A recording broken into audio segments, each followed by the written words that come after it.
ఖమ్మంలో భారీ మోసం వెలుగు చూసింది. నకిలీ బంగారం తాకట్టు పెట్టి నగదుతో కొందరు కేటుగాళ్లు ఉడాయించారు. నకిలీ బంగారం పెట్టుకుని నగదును పలు వాణిజ్య వ్యాపార బ్యాంకులు రుణాలు ఇచ్చినట్లు ప్రచారం జరుగుతోంది. ఒక డీసీసీబీ బ్యాంకు పరిధిలోనే 4 బ్రాంచీలలో 24 అకౌంట్లతో 28 లక్షల రూపాయలు కేటుగాళ్లు రుణం పొందినట్లు తెలుస్తోంది. నకిలీ బంగారాన్ని తాకట్టు పెట్టి రుణాలు పొందిన నిందితులు రుణాలు చెల్లించకపోవడంతో అధికారులు ఫోన్ చేయగా ఫోన్ స్విచ్ ఆఫ్ రావడంతో నకిలీ బంగారం గుట్టురట్టయింది. దీంతో బ్యాంకు అధికారులు పోలీసులను ఆశ్రయించారు.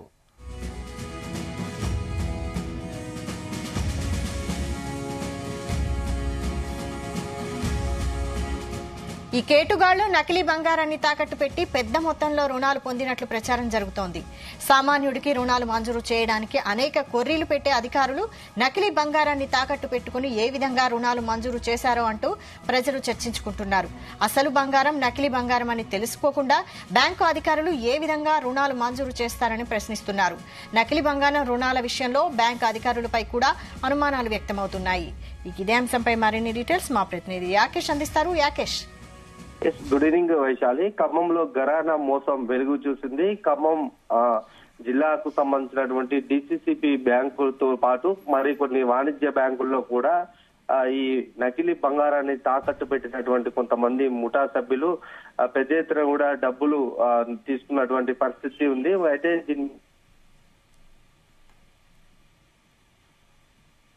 అంతా కూడా గోప్యంగా చేస్తున్నటువంటి పరిస్థితులలో అసలు ఈ నకిలీ బంగారాన్ని తాకట్టు పెట్టినటువంటి ముఠా ఎవరు, ఎంత పెట్టారన్న అంశాలను ఆరా తీస్తున్నటువంటి నేపథ్యంలో ఒక్కొక్కటిగా ఒక్కొక్క నిజం వెలుగు చూస్తున్నటువంటి పరిస్థితి కనిపిస్తా ఉంది. మొత్తం కూడా 24 ఖాతాల్లో ఈ నకిలీ బంగారాన్ని తాకట్టు పెట్టి దాదాపుగా 28 లక్షల నుంచి 30 లక్షల రూపాయలు కూడా నగదు వాళ్ళు డ్రా చేసినట్లు తెలుస్తా ఉంది. అయితే ఈ నకిలీ బంగారానికి బ్యాంకు అధికారులు సహకరించారా లేకుంటే ఇంకా వేరే కోణంలో కూడా గోప్యంగా విచారణ చేస్తున్నటువంటి ప్రచారం అయితే జరుగుతుంది.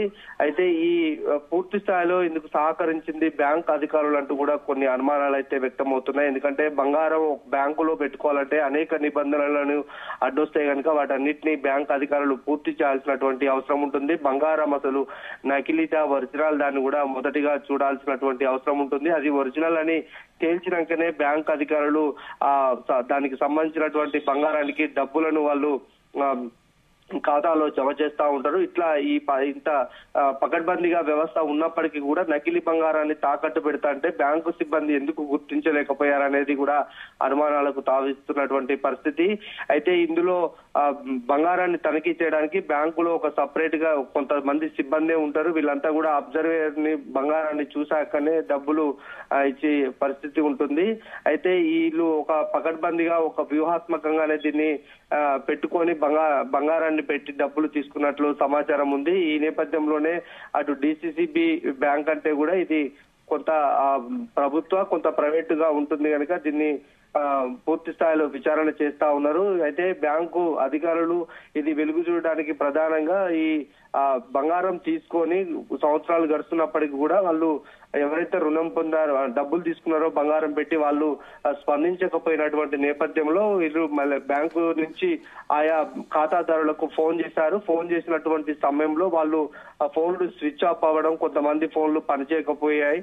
దీంతో అసలు బంగారాన్ని తనిఖీ చేయగా అది నకిలీ బంగారంగా తేలినట్లు తెలుస్తా ఉంది. అయితే దీని మీదనే ఆ బ్యాంకు సిబ్బంది అటు పోలీసులను ఆశ్రయించారు. వాళ్ళ సమక్షంలో విచారణ అయితే కొనసాగుతుంది.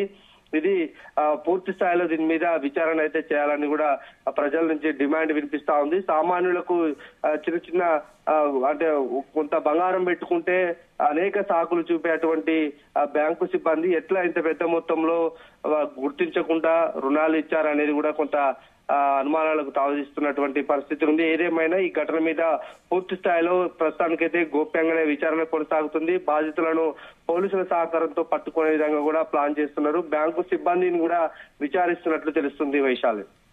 అయితే అసలు బ్యాంకులో రుణం ఇచ్చేటప్పుడే బంగారాన్ని అసలు బంగారమా నకిలీదా అని చెక్ చేసే కదా బ్యాంకులో పెట్టుకొని రుణం ఇస్తారు. మరి ముందుగా చెక్ చేయలేదా బంగారాన్ని?